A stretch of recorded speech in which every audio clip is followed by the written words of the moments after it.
mau ditanyakan terkait LMS ini? Ada Pak, saya mau bertanya Pak. Ya. Saya atas nama Bakti izin bertanya begini Ya. Pak.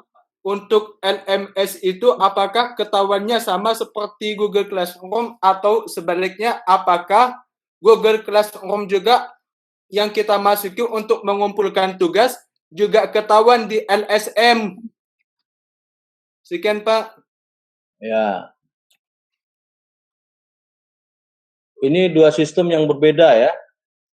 Berbeda server, berbeda pengelola. Kalau Google Classroom itu servernya di Google. Jadi kalau kalian mengirim tugas di situ, ya bisa juga. Yang penting kan bisa Bapak kontrol, Bapak lihat, Bapak cek. Kalau ngirim ke LMS, ya bisa juga kan Bapak bisa cek. Tapi ini server Untan sendiri kalau LMS. Jadi kalau Pak, jadi gimana yang ditanyakan? Maaf Pak, kalau masih ada penjelasan lanjutkan aja dulu Pak, soalnya habis ini mungkin ada beberapa pertanyaan yang akan saya ajukan setelah penjelasan ini Pak. Ya, ada yang belum jelas kah? Intinya Bapak ngasih pilihan. Kalau kalian ingin coba LMS, bagus. Karena di situ lebih lengkap fiturnya. Tapi agak sulit memang bagi sebagian. Nah, tapi yang sudah terbiasa dengan Google Classroom, ambil ringkasnya saja, langsung bisa. Ya. Jangan tidak di dua-duanya, itu aja intinya ya. Nanti Bapak cek di Classroom tidak ada, di LMS tidak ada, repot. Adanya di mana nanti? Paham enggak, Bakti? Paham Pak. Nah ini kan dari segi sini tampilannya beda. Nampak enggak nih? Beda kan? Nampak Pak, beda-beda. Nah, beda kan? Masing-masing fitur ada fungsi dan beda tampilan. Sekarang coba kita bandingkan dengan Classroom. Mungkin Bapak terbatas di situ, cuma ngasih material, ya. Tugas pun terbatas mungkin di situ. Tapi Bapak usahakanlah supaya kalian bisa mudah lah ya untuk belajar di sini.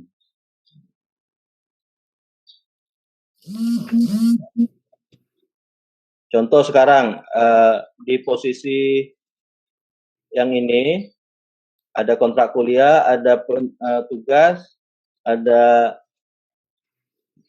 tutorial untuk simulasi. Nah, di Classroom juga ada, ya.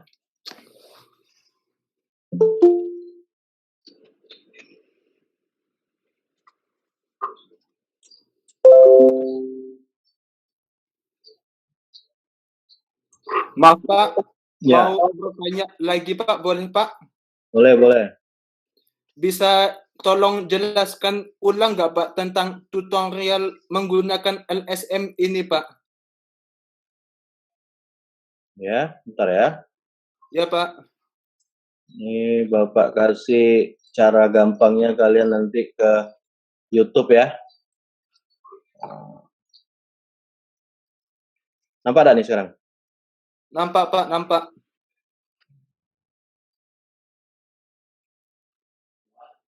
Di simulasi 1, di simulasi 2 juga ada, tapi kalian belum masuk sih, jadi enggak bisa klik ya. Nah, kalau di sini ada video tentang nih, cara pertama kali mengakses LMS. Tutorial menggunakan LMS Untan. Nah, jadi sisi pengguna mahasiswa, di sini tutorialnya berisi langkah demi langkah ya, cara mengaktifkan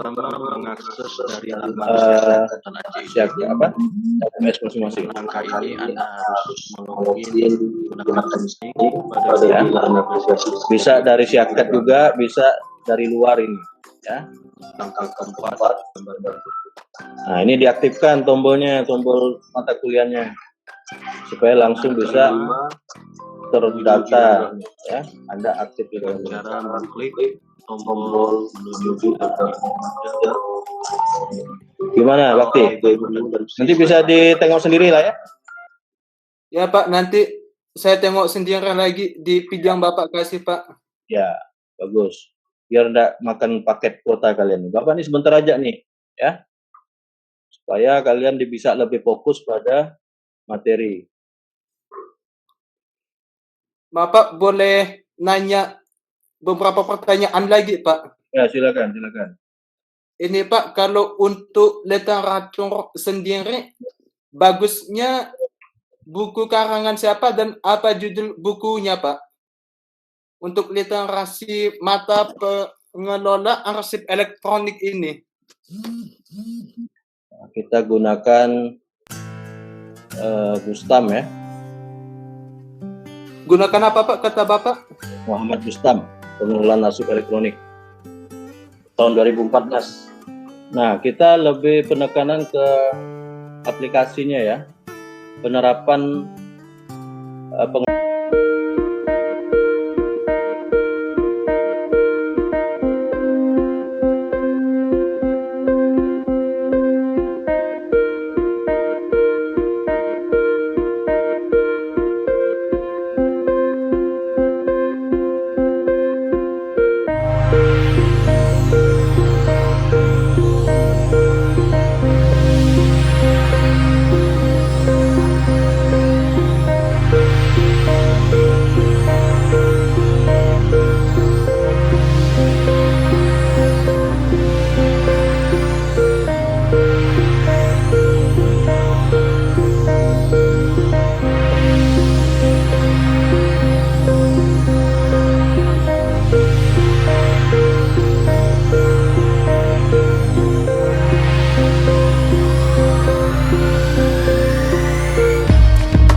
aktivitas kalian termonitor hari, menit, jam, ya. Apa saja yang kalian lakukan itu, melihat, membuat tugas dan sebagainya, detail dia mengarsipnya. Jadi kalau kalian ingin memahami pengarsipan elektronik dari segi atau dari bidang pendidikan, LMS inilah ya kan sebagai prototipe-nya ya, yang lebih mudah untuk ini. Ini bagian dari pengetahuan orang arsip juga nih kan. Betul tidak?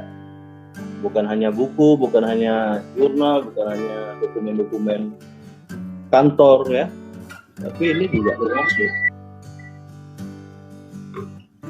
Nah, kalau di sini yang tampil apa nih sekarang? Yang tampil komentar, Pak. Komentar pribadi. Bukan kontrak kuliah kah? Gak jelas juga sih, Pak, tulisannya yang itu tuh.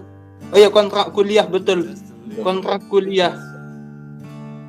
Nah, ini ya, jangan lupa nih, penyerahan resume petunjuk tenis kuliah.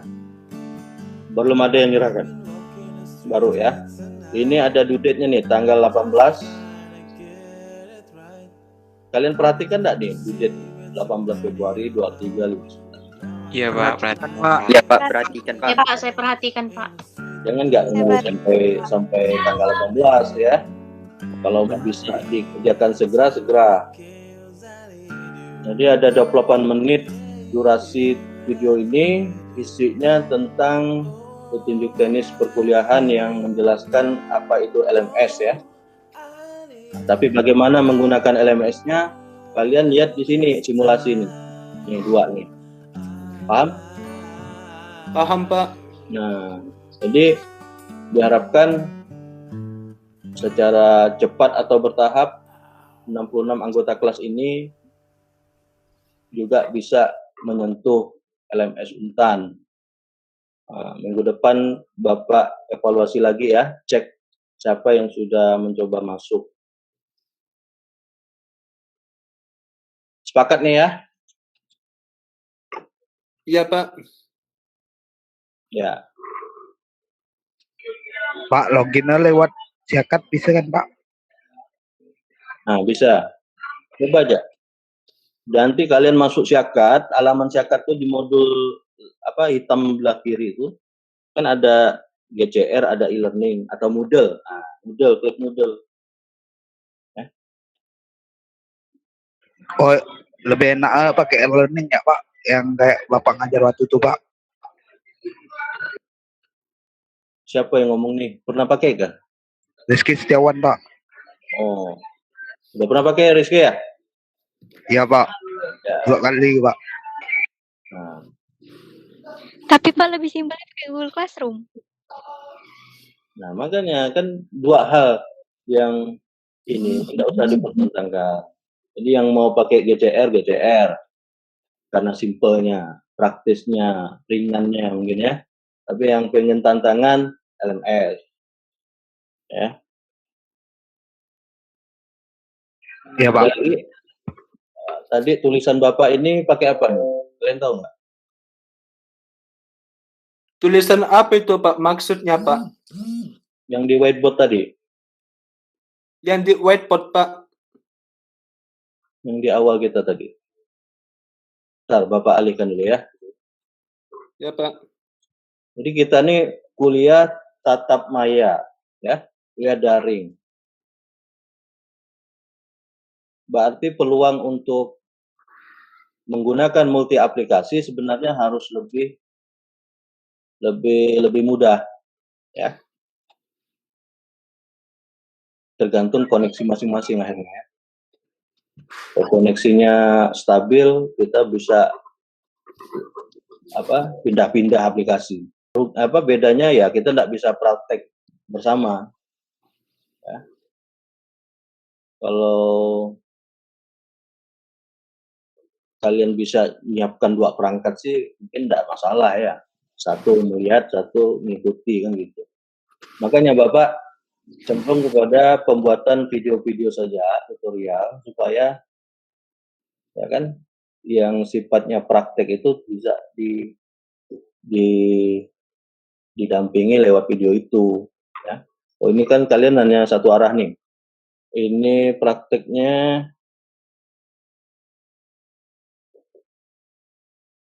berupa mandiri, konsepnya bermain ya, bermain. Tahu enggak arti bermain tuh?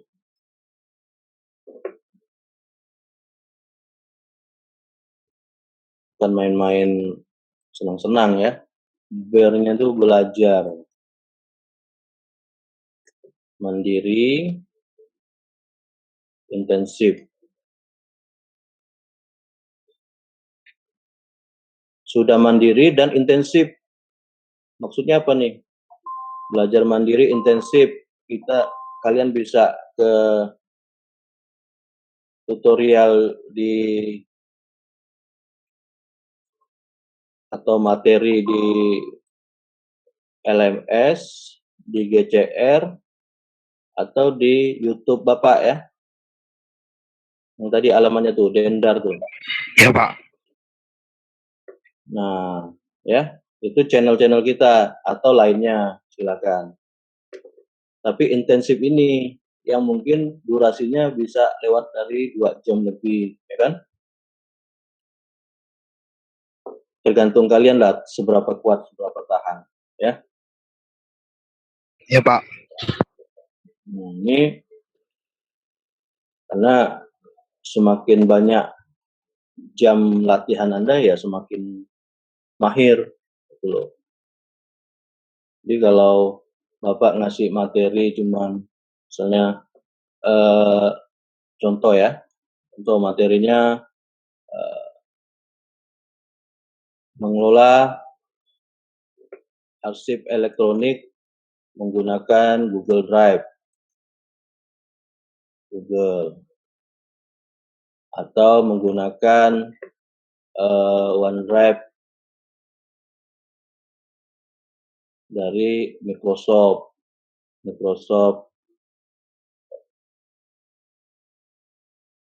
Office ya, 365. Nah, di sini sudah ada tutorial ya.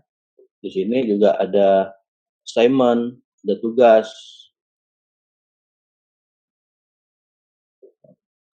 Jadi tinggal kalian proses ya dengan cara latihan dan submit, penyerahan dari masing-masing ini di mana? Di LMS ya.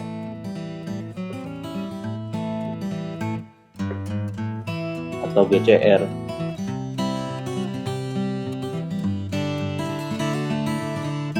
Apalagi misalnya kelihatan enggak nih? Kelihatan, Pak.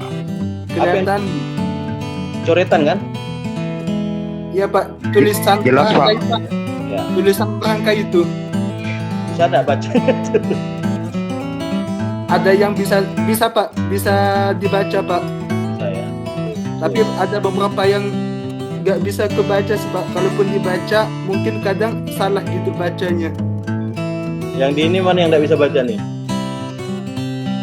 Ini kan contoh Proses. mengolah hasil elektronik. Proses, latihan, submit, assignment, tugas, tutorial gitu ya. Kalau mau nulis rapi pakai pengetikan. Contoh yang kedua misalnya nanti belajar tentang